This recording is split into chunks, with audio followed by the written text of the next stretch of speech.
eso. Por eso estoy muy precisa. Acá volvemos a grabar para todos. Estábamos haciendo un raconto de modismos regionales, dice Nicolás. Sí, ponele, pueden ser. Ah, me acordé, hipogeo y cripta. Alguien Ujú. preguntaba en el grupo de María Laje, ¿sí? Hipogeo cripta. Y entonces alguien que, porque publica un montón de reels de cementerios, hay mucha gente que se pone la cucarda de soy un experto en. Y yo no soy experta, ¿sí? Yo estudié. Y yo puedo sostener un argumento con mi facilidad de palabra a través de lo que he aprendido, porque uno aprende y adquiere facilidad de palabra. Ustedes no van a saber describir hoy, pero probablemente dentro de 2 meses, después de escuchar muchas explicaciones de Lisandro, de ver muchas explicaciones de los otros alumnos, y ya saben, es como el guía. ¿Ustedes dos son guías? No, yo soy profesora de inglés. Bueno, supongamos que son guías. La primera clase que diste de inglés, y Y sí, no fue muy buena. ¿Por qué? Porque estabas nerviosa, porque no sabías. Hoy das una clase de inglés no habiendo dormido en toda la noche, porque ya sabes, tenés otros elementos, tenés otras estructuras, sabes por dónde entrarle a los chicos, les haces hacer un trabajo mientras que vos te recuperás y media hora después los empezás a tomar. Es diferente. Lo mismo pasa con una guiada. Yo lo que voy a dar en Recoleta es eso, decir, a ver, ¿qué guía queremos? ¿Queremos el guía que estudia y repite el mismo guión de guiada desde el inicio hasta que se muere? ¿O queremos un guía que sea interpretativo? Un guía que te ayude a descubrir, porque ¿de qué me sirve a mí contarles cómo es la guía del cementerio San Jerónimo, donde yo soy guía local?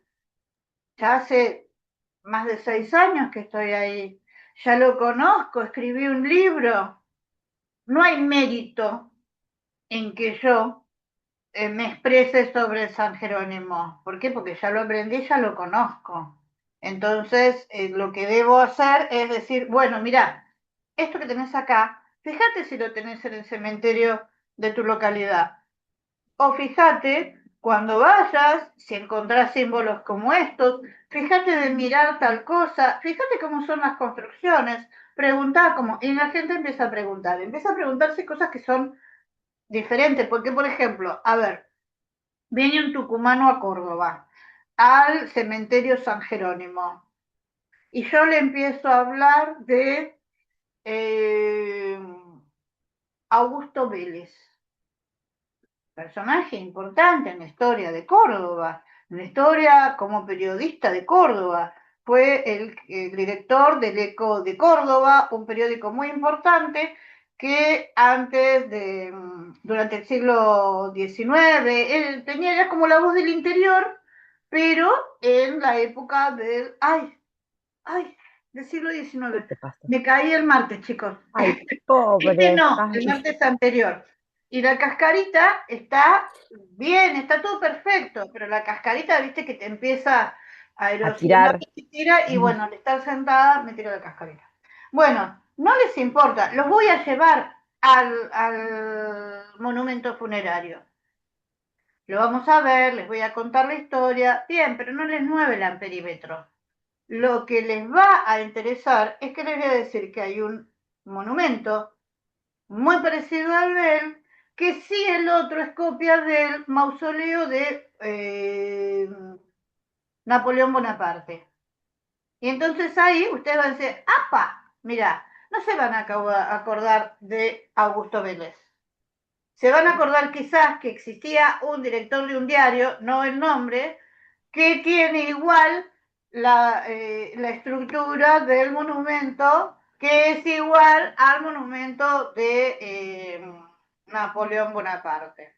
Bueno, y ahí es donde empiezan a ver, no va a haber Muchas veces me dicen, ¿esto qué es? ¿Es un catafalco?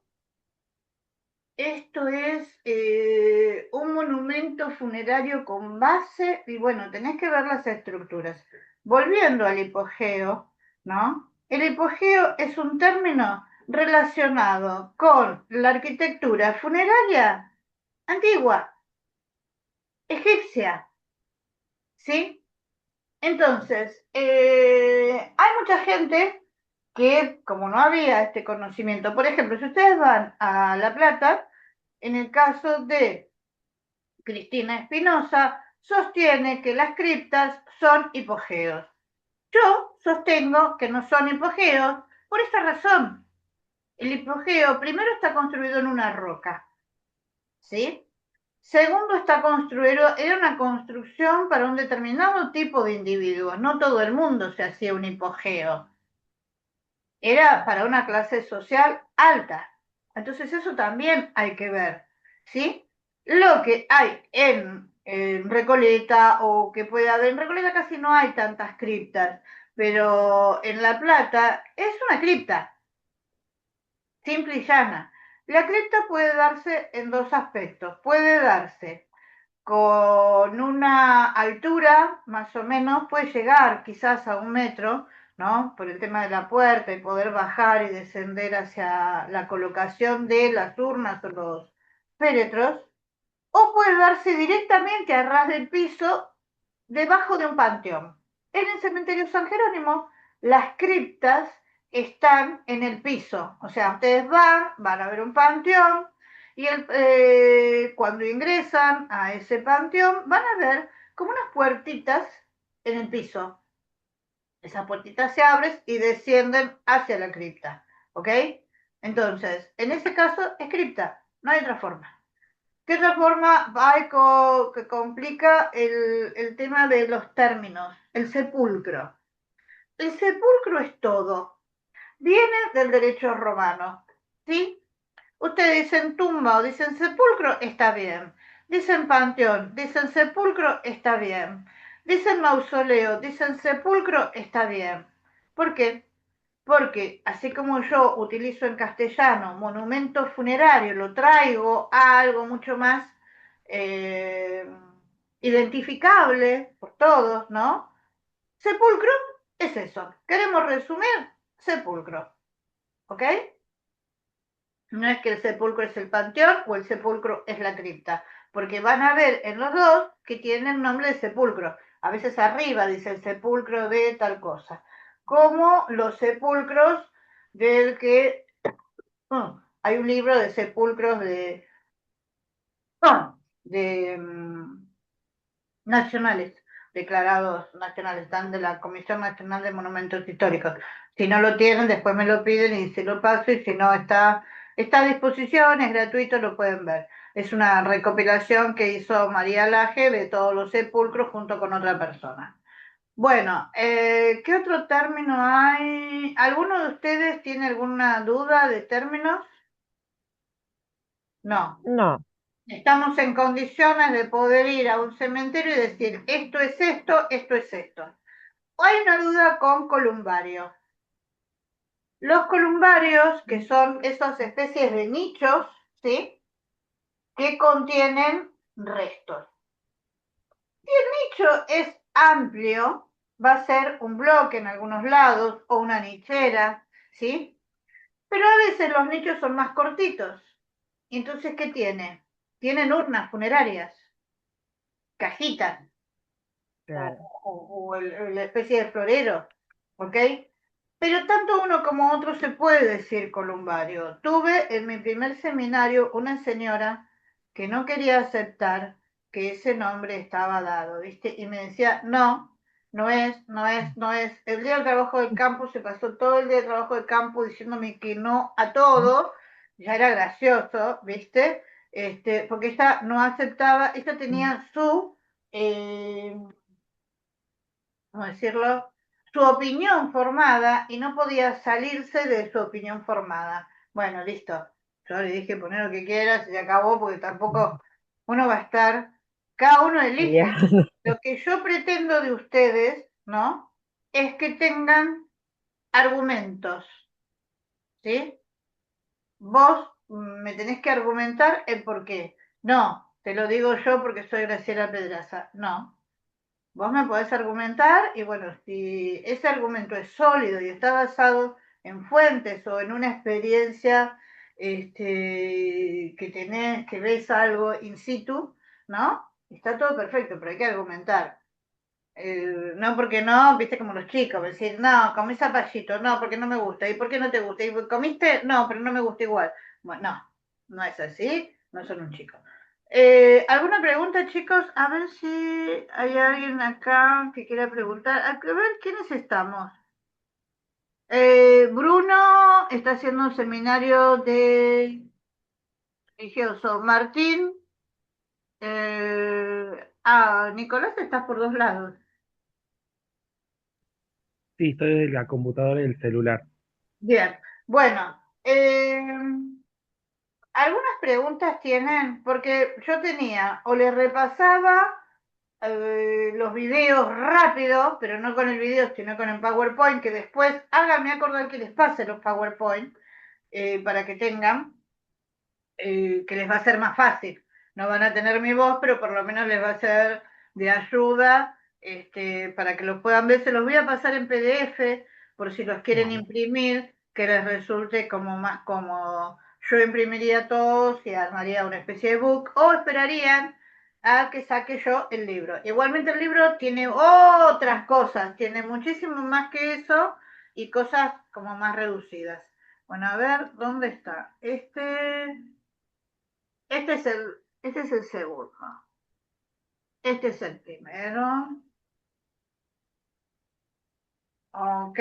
Ay, qué tonta lo saqué.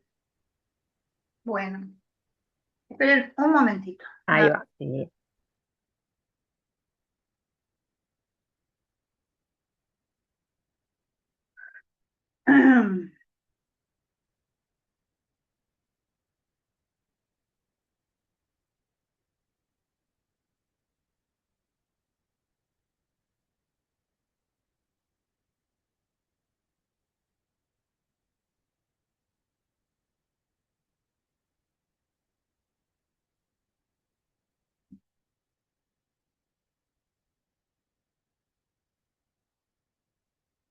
Ahora sí lo pueden ver. Sí, perfecto. Sí, dale, Flavia, decime vos. Bueno, Sí, sí. eh, vamos a hacerlo rapidito. Introducción al patrimonio funerario. Esto fue lo que dimos la primera vez, el seminario completo, que eran los 7 módulos, por eso se los pasé.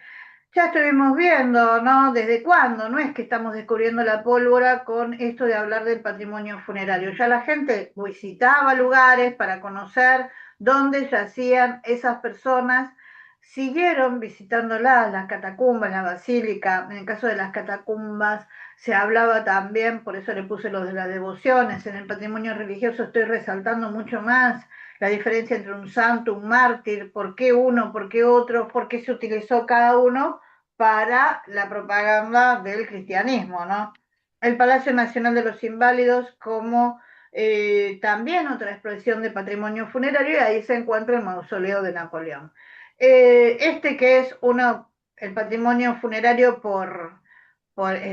ya el mayormente elegido, 1 millón de personas van y visitan el Taj Mahal, con su historia de amor, con su construcción, con la gran majestuosidad que tiene esto. Es uno de los patrimonios más importantes y lo que les decía yo al principio, no está en un cementerio el Taj Mahal. Entonces, cuando yo hablo de patrimonio funerario y me corro de las redes de cementerios patrimoniales y me corro de esos lugares, es porque descubro que hay patrimonio funerario en muchos más lados, volviendo al ejemplo de las cruces caminales. Esto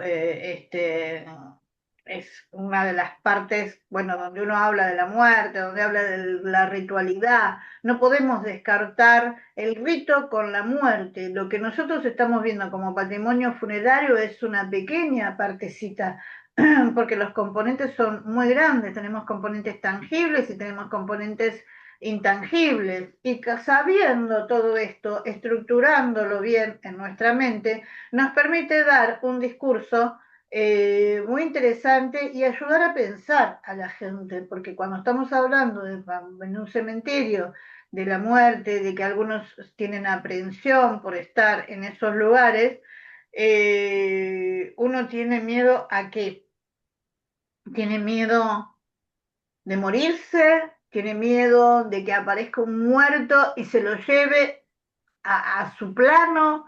Eh, esas son las cosas. ¿De qué le temíamos cuando éramos chicos o qué no temíamos cuando éramos Mm. chicos? Quizás uno tiene más temores hoy. Yo particularmente tengo más temores hoy de grande que cuando era chica. Cosas que yo hoy recuerdo que hice y ni loca las haría en este momento. También, bueno, como dijimos, el mundo cambió. Acá tenemos el ejemplo de las catacumbas, que tienen construcciones para depositar los cuerpos muy diferentes. Esto marca un antes y un después, el cristianismo respecto de cómo se disponía de los cuerpos, de los restos de los difuntos. Antes, desde los etruscos y desde el principio de la humanidad, se utilizaba la inhumación, pero también dicen algunos libros eh, que algunos ejercían el canibalismo, ¿no? Terminaban, no había tantos recursos para alimentarse y bueno, se hacía uso de eso, pero no está certificado, entonces yo lo comento, pero no lo asevero. Sí, la incineración como forma de disponer de esos cuerpos, desde la época de los etruscos y los ritos y las vasijas, eso es muy interesante para ver. Bueno, después vienen los cristianos donde por creencia no se puede consumir el cuerpo por las llamas, entonces empiezan a enterrarse, pero como estaban en territorio romano no se podía ir en contra de las leyes romanas. Por eso les comento esto de este libro, que también lo menciono en mi libro. El libro que estoy diciendo es El régimen de los sepulcros en Córdoba y habla mucho sobre el derecho romano. En mis revistas hay una sección, en la revista Patrimonio Funerario, hay una sección que se llama Legislación y yo voy transcribiendo, pasándolo a un idioma más mundano, un poco más coloquial, no le quito todo su forma académica y el lenguaje de derecho, pero trato de hacerlo un poco más ameno. Es muy interesante ese libro. Bueno, acá está el Palacio Nacional de los Inválidos, ¿no? Y aquí el mausoleo de Napoleón que les comentaba. Ya habíamos hablado que lo funerario tiene que ver con los entierros, con las exequias, con la muerte, es muy amplio todo esto.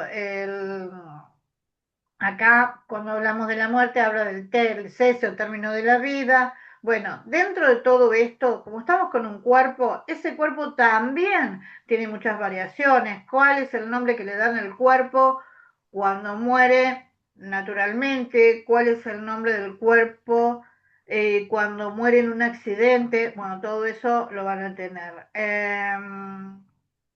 Como les dije anteriormente, el patrimonio funerario lo dividimos en tangible e intangible.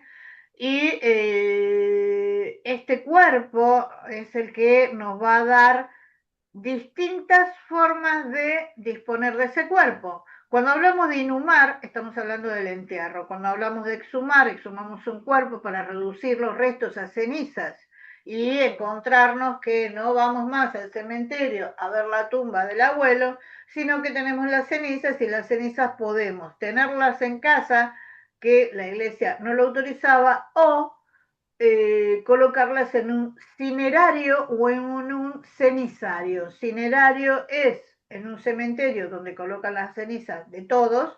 Un cenizario es el mismo espacio, pero reducido a una comunidad, una localidad o una parroquia. Dentro del patrimonio funerario vamos a tener las defunciones también, corresponde, que eso nos va a permitir sacar un registro de cómo han sido las muertes en determinada localidad, de qué edades, de qué género, qué tipo de profesiones. Bueno, el estudio es infinito, no se reduce a cenotafio, mausoleo, tumba, es mucho más amplio. Las actas también son importantes en el momento, ver cómo se certificaba. Hay muchísimos desarrollos al respecto. Acá tienen lo que yo hablaba, ¿no? A veces en los cementerios, cuando hacía mis visitas guiadas, ahora prácticamente no estoy haciendo, eh, salía, había un grupo que era más curioso y entonces a mí que me gusta salirme del contexto. Yo no tengo guión de guiada. Yo tengo ejes temáticos a desarrollar, pero no tengo un guión de guiada. Dentro de esos ejes temáticos voy juntando los ejes y voy, de acuerdo al grupo, introduciendo el conocimiento a medida que camino. Yo no salgo de un punto, hago 3 cuadras y vuelvo a hablarle a los turistas o visitantes que tenga. Yo hablo todo el tiempo, pero no hablo todo el tiempo como un loro o como alguien que repite una lección. Voy hablando, contando, preguntando, ayudando a pensar. A veces comento películas o libros que he leído o cosas que hacen mención a la muerte que me parecen muy interesantes y que antes no lo miraba, pero hoy sí. Por ejemplo, estaba viendo, hay una serie nueva que se llama, ah, bueno, es de Paramount, Madison, con Michelle Pfeiffer, y el esposo se muere, y no estoy spoileando, pero se muere en el primer capítulo.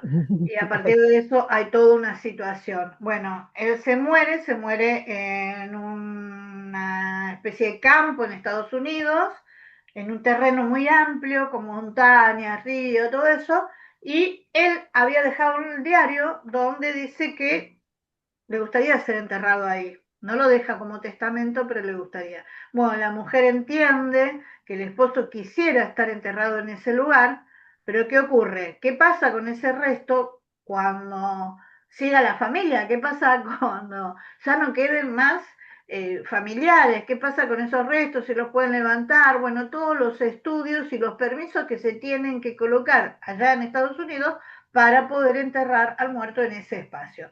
Aquí en Argentina se entierran los cementerios. Por una cuestión de higiene ya no se entierran las casas. Esto es un espacio muy importante como para poder conocer, ¿no?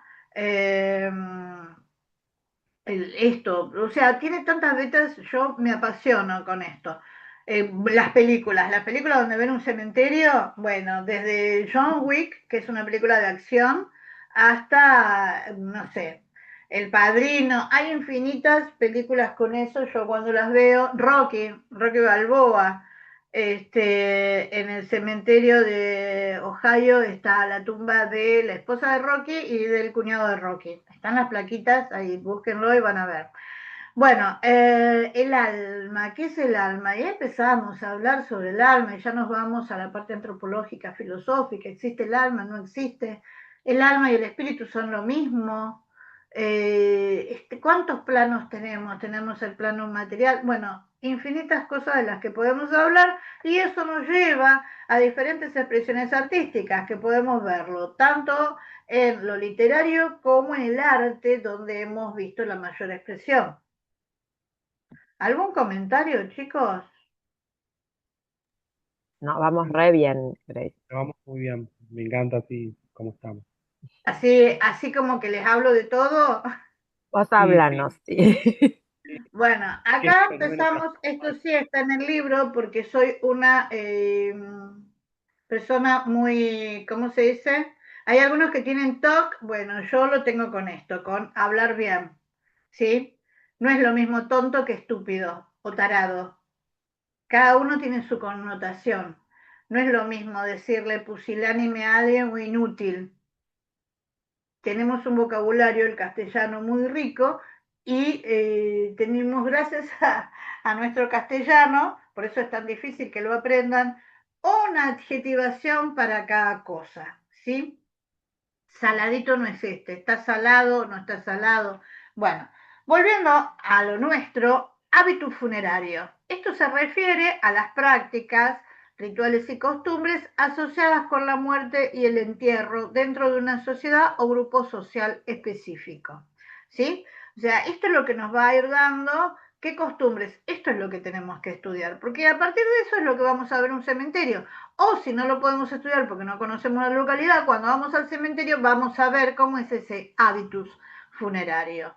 Esto deriva de un muchacho, Pierre Bourdieu, que describe cómo las estructuras sociales y las experiencias individuales se manifiestan en las formas en que las personas se relacionan con la muerte y el duelo. Eh, Cuando termine toda esta parte, ¿sí? Porque les voy a dar tiempo, después de esto les voy a dar tiempo que puedan, así pasamos a simbología. Háganme acordar si no les pasé la tesis sobre el duelo de una conocida mía que está muy buena. Alguien tome la posta, Flavia, agéndate y me preguntas, o Nicolás, Dale. porque está muy bueno el trabajo. Bueno, la palabra funebria no existe en el diccionario de la Real Academia Española. ¿Por qué lo pongo? Porque soy una odiosa, así les digo. Porque hay gente que académicamente en distintos congresos, encuentros, coloquios que he participado, les encanta hablar de la funebria. Y la funebria acá y la funebria allá, y esto porque les encanta utilizar términos rimbombantes. No es mi caso, chicos. Soy contadora pública. Para mí la vida es activo, pasivo, patrimonio neto. Debe haber saldo. Chau. ¿Para qué rebuscarlo? Para eso, bueno, en el ámbito de la vida cotidiana, ¿sí? En eso, no. O cuando estoy explicando, ¿para qué? Para contarle al alumno que yo sé más que él. No, no, desde mi punto de vista no funciona así. Bueno, pero sí funciona esto de el término fúnebre. Fúnebre sí viene y se define como perteneciente relativo a los difuntos o al entierro. Ahí tendría la relación con el hábito funerario, que es un término del derecho romano. Eso está mencionado en el derecho romano. Eh, Perteneciente relativo, fúnebre va a ser eso, o muy triste, luctuoso, funesto, ¿sí? Pero no, fíjense que no dice macabro, morboso, que son las cosas que a veces se venden cuando se habla de un cementerio, ¿no? Eh, y tenemos la palabra funerario, que como dije anteriormente, hábito funerario viene de ahí, que se refiere perteneciente al entierro y a las exequias. Bueno, acá les doy una llamada sobre este señor Pierre Bourdieu para que tengan. Siempre tienen que poner las fuentes, aunque no en estos espacios, siempre tengan fuentes, porque siempre va a haber quien les empiece a preguntar algo. Espacios para inhumar los restos humanos. Bueno, tenemos las necrópolis, el cementerio. Eh, Acá solamente no le voy a dar las definiciones porque las leen y lo tienen. Voy a aclarar que se usa necrópolis como sinónimo de cementerio y sinónimo de camposanto. Camposanto no es un cementerio. Camposanto es el espacio asignado dentro de las iglesias para enterrar a los muertos que profesan la misma fe. ¿Ok? No viene cualquiera y se entierra, se enterraba en ese camposanto. Hoy ya no hay más camposanto.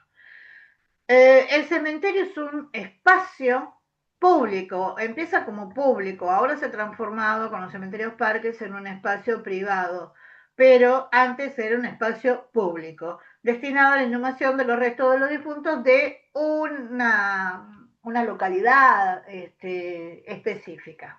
Necrópolis es lo mismo que con hipogeo, se asocia a la antigüedad, pero para no redundar en un término, la gente que escribe en algún tipo de revista o estudio le pone necrópolis, pero tienen que tener en claro esa parte. Ambos tienen semejanzas y la diferencia mayor es esa, una cuestión de la ubicación en el tiempo. Esto del vocablo de Camposanto es lo que yo les dije recién. Vamos a los sepulcros. Vamos a tener, acá lo vamos a hacer rápido, el altar funerario. Es el monumento funerario que puede desarrollarse hasta alcanzar un carácter monumental como los altares funerarios romanos. Hoy no tenemos altar funerario. El Arapachis era un altar funerario, ¿sí? Hoy se ha reducido y cada vez más se va a reducir el espacio destinado a los muertos, porque imagínense, los cementerios están en una espacialidad horizontal. Ya están comenzando a ver cementerios verticales porque no alcanza ese espacio horizontal para poder enterrar a tantos muertos. O sea que estos cementerios parques han sido eh, muy cool en determinado momento, pero no van a durar mucho. Ya en unas décadas van a empezar a construirles arriba. Este es el Arapache de Augusto, lo que yo les comentaba, el altar de la paz. Esto es un altar. Tenía una monumentalidad que se daba en aquella época. ¿Por qué? Por los espacios, por los materiales, por la forma de homenajear a determinados personajes. En este caso, Augusto, uno de los emperadores más importantes. Ataúd féretro. Ahí tenemos las diferencias. Dicen que el féretro es cuando ya tiene el difunto dentro y ataúd es el que nosotros podemos ver en una casa funeraria para elegir cuál va a ser adquirido. También se le puede decir cajón en algunos lados. El catafalco que les comentaba anteriormente, la construcción destinada a la exposición solemne de un ataúd o de la esfinge de un difunto. Catafalco, primero, ya nos está hablando de que no es don Pepe de la esquina el verdulero. Es alguien importante, es alguien al cual se le quiere dar una mayor ubicación dentro de un cementerio. En general suelen estar en lugares privilegiados, y resaltar su ataúd, colocar su ataúd dentro de ese espacio. En un sarcófago. En general hay un catafalco y arriba un sarcófago, que dentro del sarcófago colocamos el féretro, ¿sí? Fíjense, en mi YouTube, en el YouTube de la revista, hay una exposición del hermano Richard, donde él habla, háganme acordar después que les busque el video y se los ponga para que vean lo que es un catafalco. El sarcófago es el ataúd o sepulcro, generalmente en piedra. Bueno, esto es lo que recubre, en donde colocamos el ataúd o el sepulcro, pero se ha trasladado también en el occidente a utilizarlo, como les dije. El cenotafio ya estuvimos hablando, el columbario ya hablamos, los nichos, la lechera también, la cupa. Este que es un monumento romano, en algunos cementerios tiene como si fuera un hornito, una bóveda de cañón corrido, sería lo más similar. Esto que estoy mostrándole es más en Europa. El distilo es un monumento funerario erigido en memoria o recuerdo conmemorativo de un difunto. Esta forma de distilo, hay uno en el cementerio de los disidentes en Córdoba. Es que la funeraria, bueno, va a ser el aviso de la muerte, no es lo mismo que estela funeraria. Estela funeraria es la parte vertical que se coloca frente de una tumba, ¿ok? La lápida. La lápida, también a esto se le denomina lápida, ¿sí? A esta parte de losa. Y es donde tenemos eso, las verticales, pero también están las lápidas horizontales, donde están los nombres de la familia, ¿sí? Las lápidas conmemorativas. Entonces, cuando uno va a denotar, tiene que ver bien qué es lo que está hablando. Este es el que les sugiero que se imprima. La memorabilia es un lugar donde se colocan fotos de los difuntos. Eso puede estar en un lateral, en una parte del perímetro de un cementerio, en una parte lateral. Yo no he visto muchos. Bueno, las exequias son las ceremonias religiosas que se difieren de las pompas fúnebres, ¿no? Porque en el caso de las exequias son religiosas. Las pompas fúnebres es toda la ceremonia que acompaña en el duelo y la despedida del fallecido. En general, las exequias se dan hacia personajes importantes, entonces se denominan de esa manera. Pero a mi criterio, una y otra podrían denotarse iguales, ¿sí? Por eso dice, un sinónimo de pompa fúnebre, esta podría ser el servicio funerario, lo que tenemos hoy. Exequias es como más antiguo, se habla de las exequias de Napoleón, cuando trajeron sus restos. Mausoleo ya lo vimos, tumba, tumba y túmulo, tumba hacia abajo, ¿sí? Túmulo hacia arriba. Ejemplo de túmulo más rápido, lo que vemos en las tumbas de los cowboys o en las películas romanas, que a los muertos, bueno, se los colocaba ahí a ras del piso y se los cubría con piedras para que los animales no, bueno, no se comieran el cuerpo. Acá tenemos un ejemplo del mausoleo de Halicarnaso y ejemplos de tumbas a ras del piso, y esto vendría a ser un tanatoturismo. Se utiliza como sinónimo de necroturismo, eh, pero el tanatoturismo ya se refiere a los sitios eh, eh, sitios como más morbosos, ¿no? Zonas de batallas, prisiones, lugares de esclavitud. Los cementerios están dentro, pero no son los únicos. Espacios de holocausto o lugares de catástrofe nacional. La gente va a ver cómo se destruyó toda una ciudad. Bueno, eso. El necroturismo ya es diferente. Acá hay un ejemplo, esto lo deben haber visto en el video, del tanatoturismo, donde la gente paga para ir a ver esto, ir a ver dónde alguien se murió, dónde se produjo determinado asesinato. Se hacen recorridos y bueno, el público paga. En Argentina hay varios casos de esto. Me encantaría saber si tanto en Tucumán hay estos casos de... He visto algunas cosas. Bueno, el necroturismo o turismo de cementerio. Ahí hablan, ponen como que es igual turismo de cementerio que necroturismo. Pero necro tiene que ver con la muerte. No hay un turismo de la muerte. No ando yo buscando un muerto haciendo turismo. Con lo cual, el término no es aceptable. Para mí sería turismo de cementerios o, en mi caso, yo ya he pasado esa etapa a turismo de patrimonio funerario. ¿Sí?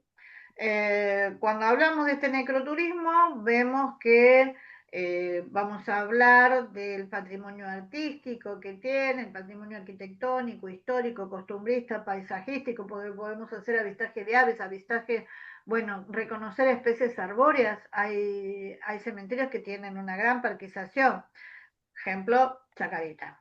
Y también ahí incluimos lo intangible, las leyendas sobre las muertes, ¿no? Pero hay que tener mucho cuidado de no corrernos al lado paranormal, al lado morboso, como dije anteriormente, el modo macabro, porque ya escapa y entramos en otro carril que no tiene que ver con esto.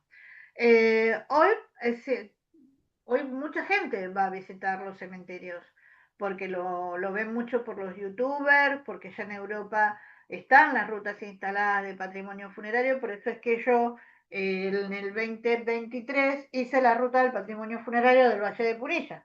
No, 2024.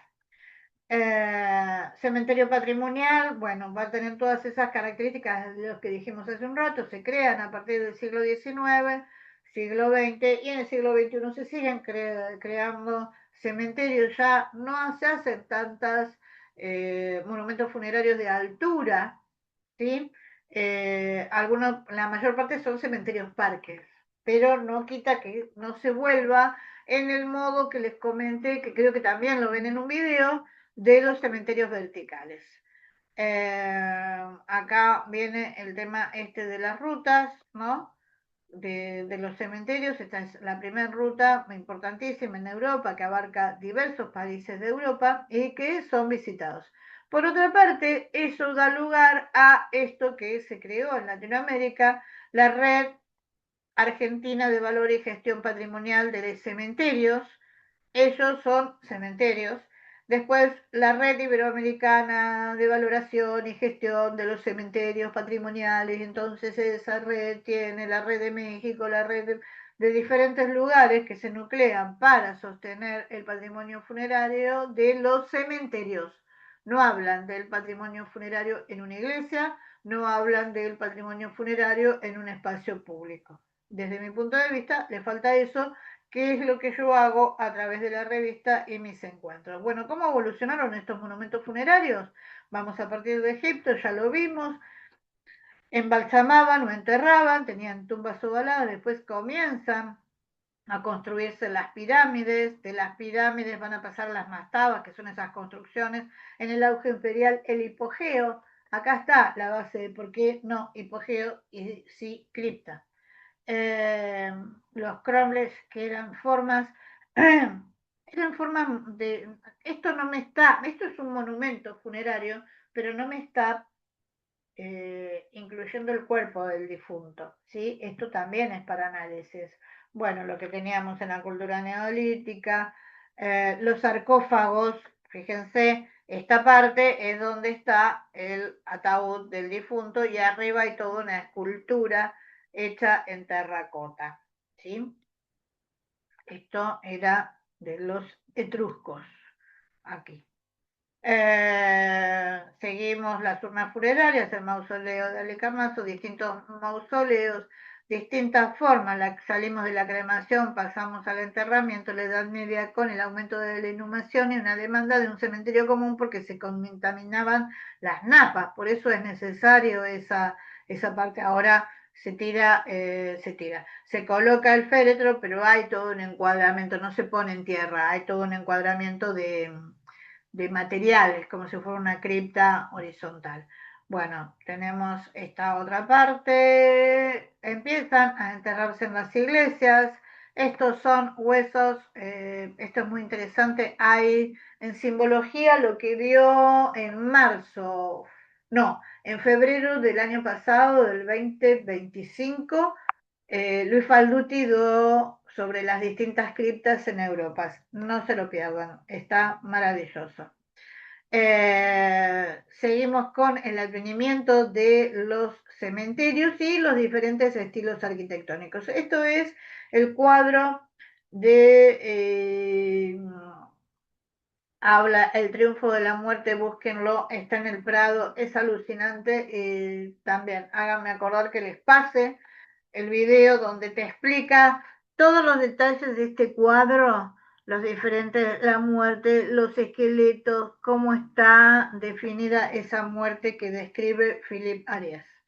Esto es importante que lo recuerden, en 1787 aparece la Real Cédula donde se establece la obligatoriedad de construir los cementerios fuera de la ciudad. Estamos hablando de Europa. Y eso se traslada hacia Latinoamérica. Bueno, cómo se modernizan, se uniforman, ya esto sería como un cementerio parque, donde hay fosas comunes y bueno, se colocan estos. Esto es los cementerios paisajistas, ¿sí? Y eso nos lleva a reflexionar esta parte, ¿no? El necroturismo nos referimos a la muerte en sí, ¿sí? Agrupándolo en catástrofes, accidentes. El turismo de cementerio le da mayor importancia al contenido, a lo que está dentro de un perímetro. Desde mi punto de vista, es turismo de patrimonio funerario, que abarca todo. ¿Sí? Bueno, quiero escucharlos. ¿Alguien quedó? ¿Alguien Bueno, quedó sí, acá? estamos acá. ¿Cómo? Estamos acá. Bueno, los quiero escuchar. A ver, a todos los quiero escuchar, por favor. Ya cortamos, son las 9. No, Estuve muy rápido, pero creo que fue dinámico, fue entendible, ¿no? sí, sí, perfecto. No, es que Bueno, está buenísimo esto de también pensar fuera del cementerio. Eh, yo cuando creo que el primer trabajo era que había que trabajar sobre distintos espacios, que yo fui a la iglesia yo cuando era chica vivía en San Antonio de Padua, y la iglesia de los franciscanos que está ahí la mandó a hacer Ernestina Lavallol y tiene como la tumba de ella y de su marido. Yo pensar que empecé toda la primaria yendo a la misa ahí con el colegio y estaban, y yo digo, bueno, quizás en mi inconsciente ya esto que me gusta, el patrimonio funerario, habrá venido de acá, de haber pasado todas las misas del colegio viendo que nunca nadie te hablaba, pero bueno, las veías ahí. Entonces, como que ahí empezás a poner todas las cosas juntas, ¿no? Que no es solamente el cementerio, eh, que No, también y está aparte bueno. que no es solamente hablar de la muerte, pues yo, si vienen a mis guiadas, no me van a escuchar hablando de la muerte, excepto en esta parte de decir, bueno, creemos que hay un más allá, vos creés que te moriste y se acabó, Graciela Pedraza se acabó acá, Yo no. espero que no, pero claro, Yo creo que el hombre hace cosas para trascender. Porque ¿para quién le hace todo? ¿Para quién escribe? ¿Para quién pinta? ¿Para quién todo? Uno quiere trascender a través de un hijo, a través de una sociedad. Hay algunos que quieren trascender para sostener su ego, ¿no? Hay otros que quieren trascender para mejorar el mundo, pero no creo que no haya una sola persona que no quiera trascender. Entonces, en ese aspecto está. Después está el cómo vemos la muerte. No es lo mismo escucharme a mí hablar a los 30 que hoy hablando de la muerte. Hoy puedo dar, primero porque tengo más años, segundo porque he leído mucho más, tercero porque estoy más cercana al hecho de la muerte. No me voy a morir mañana, pero tengo 64 y el pensamiento de la muerte es diferente. Entonces te posiciona en una apertura mental para decir, a ver, ¿qué pasa?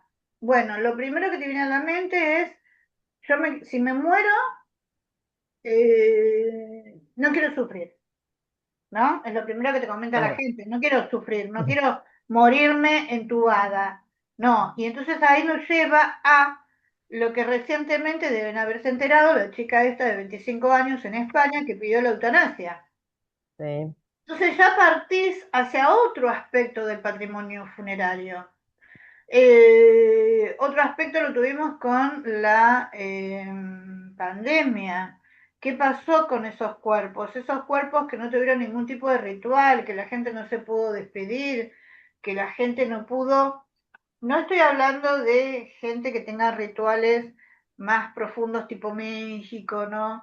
Que tienen más ceremonias, sino nosotros que quizás, bueno, se muere una persona, quiero velarla, quiero Obvio. estar, quiero acompañar a los deudos, quiero darle el último adiós. Bueno, no hubo tiempo de ese último adiós. ¿Qué pasó con esa persona que muere en soledad también? Una cosa es morir solo porque tuviste un accidente y fue, y otra cosa es estar en el último instante de tu vida solo. Entonces se empiezan a desarrollar un montón de preguntas que son interesantes. Después, hoy, ¿por qué cambiamos de el no querer el panteón y hacer tumba o ir a un cementerio parque? Es emocional, es espiritual, es económico, es de moda. Les dejo la pregunta para la semana próxima. ¿Sí? Eso lo vemos y lo escribimos. Bueno, Nicolás, ¿qué opinas de todo lo que vimos? Bueno, la clase, bueno, como introductoria es impresionante porque de cada tema que se ve se puede ampliar mucho más, depende de lo que uno estudie y cómo quiera, del tipo de monumento, del tipo de cultura, de la ubicación geográfica, del espacio temporal, físico y temporal. La parte de la clasificación y cómo se nombra o la nomenclatura de cada tipo de monumento o sepulcro, yo creo que es también esencial y muchas veces en el habla cotidiana o muchos guías o como hablábamos recién la cuestión regional, se lo nombra de determinada forma. También la cuestión del cenotafio, acá en Tucumán también me pasa con uno de los monumentos que yo estudio, que es un monumento hecho en vida por los mismos como usuarios, y luego los cuerpos de ellos se trasladaron a una basílica, la Basílica de la Merced, o sea, es el caso de Alfredo Guzmán y su esposa Guillermina Leyton de Guzmán, que eran filántropos y empresarios azucareros, y ellos descansaron sus restos en el monumento, pero luego fueron trasladados a la basílica. Y hoy ya documentos municipales o turísticos los toman como cenotafio por el hecho de que ya no están los cuerpos. Pero en base a lo que hablamos al principio, sigue siendo un monumento, por más que bueno, ya no estén los cuerpos, pero el cenotafio es distinto capaz que la naturaleza, como lo hablábamos al principio, por ejemplo, es famoso el caso del cenotafio de Newton, que es una propuesta teórica como un monumento hacia Newton y todos sus aportes a la física, que lo vemos, lo estudiamos en Historia de la Arquitectura, pero son estos casos puntuales que la forma en la que se nombra, o el caso del columbario, que nombraba el caso de un taller anterior, también es como nombrar a las cosas por su nombre y sí con una afinidad como teórica, técnica, porque bueno, también como que da mayor seriedad a lo que uno trabaja. Y también es cierto el tema de la cuestión que muchas veces se toma el turismo funerario como una cuestión como tabú y a veces sí cae en el morbo, sobre todo bueno, en Recoleta se da mucho por las supuestas leyendas urbanas, en el caso de Rufina, que cada vez que te cuentan una historia distinta y toda la cuestión de la narcolepsia, o bueno, leyendas, que hay también de Chacarita de hay un taxi que te secuestra y te lleva al taxi, o sea, hay muchas cosas y hay una carga que también es morbosa, que es de la naturaleza misma del ser humano, la cuestión de rituales o religiones o sectas, los gatos negros, bueno, todo lo que pasa a veces. Pero bueno, apartarse de esa cuestión tal vez esotérica y abogar por un punto de vista más cultural, científico, técnico, profesional y no caer en lo morboso o banal o, como dicen ahora, bizarro o polémico, así como reaccionario, ¿no? Sino desde un punto de vista de analizar la muerte desde un fenómeno cultural, antropológico, científico, desde la medicina. Bueno, es un fenómeno transversal y entre mucho desde las ciencias humanas y sociales se puede ver, por supuesto, desde las artes, desde la medicina, desde la biología. Entonces, es algo, o sea, un tema que no tiene fin. No tiene fin desde un cómo uno lo aborde según la disciplina de cada uno. Así que bueno, no, esta clase, este espacio está muy bien armado, eh, como digo, sin lenguaje rebuscado, y es como para un público que cada uno, según lo que estudie, lo va tomando y aplicando a sus saberes y a su como, currícula, ¿no? Así que bueno, muchas gracias, ¿Vos, Graciela, por vos este espacio. sabías? No, soy estudiante de arquitectura de último año. He sido becario de investigación con trabajos de... Yo estudio sobre todo el ornamento funerario arquitectónico, o sea, son monumentos patrimoniales de Tucumán desde fines del siglo XIX hasta mediados del XX, y yo estudio toda la cuestión de molduras, vitrales, herrería, Vos esculturas. Sí, el año pasado disertaste en sí, el tercer encuentro. sí. Sí, Ah, fui ¿ves? certificado, presenté trabajo, entonces pensar el ornamento arquitectónico y su vinculación como Viste respuesta. que ya está vigente el nuevo. Sí, Me sí, tenés que sí, mandar todos están invitados a eh, participar del cuarto encuentro, que a mí me gusta mucho esa diversidad y bueno, me gusta mostrar que los alumnos hacen buenos trabajos, ¿no? De investigación y me encanta. Esto que estabas comentando primero la ornamentación me gustó mucho y por otra parte me gustó lo que comentaste de la genealogía, de esa familia, vos también cómo juega la genealogía, porque todo el mundo entra a ver la simbología, la arquitectura, pero la genealogía también es importante, ver cómo se van dando las relaciones entre familias patricias de una localidad. Eso es muy interesante de la para mostrar. historia local o los santos, por ejemplo, acá en Tucumán es Nuestra Señora de la Merced, o sea, la Virgen de la Merced tiene mucha carga, y cómo es su aparición en vitrales, en esculturas, capaz que en otros, no sé, por ejemplo en Luján, la Virgen de Luján tal vez debe tener otro peso. Entonces también habla mucho de la idiosincrasia, o los apellidos de las familias, no sé, en Recoleta de ser Anchorena, Alvear, entonces es cierto la imagen de la ciudad, y uno ingresa y dice, che, pero son todas las calles, todas las avenidas de la ciudad. Acá pasa Tucumán, hay Claro, familias Colombres, y son muchos dueños de ingenios azucareros. Entonces sí, es en muy todos complejo. lados ha pasado lo mismo. Así que bueno, Sí, espero, me encanta que les haya gustado, que les haya servido. En el resto, Bruno no me habló, Martín, después supongo que me dirá algo. Les agradezco por haber participado. Nos quedamos los domingos, ¿sí? Nos Dale, quedamos los domingos que nos queda más cómodo a las 8 de la noche Próximo domingo no vamos a tener, porque pretendería que todos se pusieran al mismo al nivel día. y al otro domingo que nos vamos a encontrar, vamos a ir rápido como hoy a la arquitectura, ¿sí?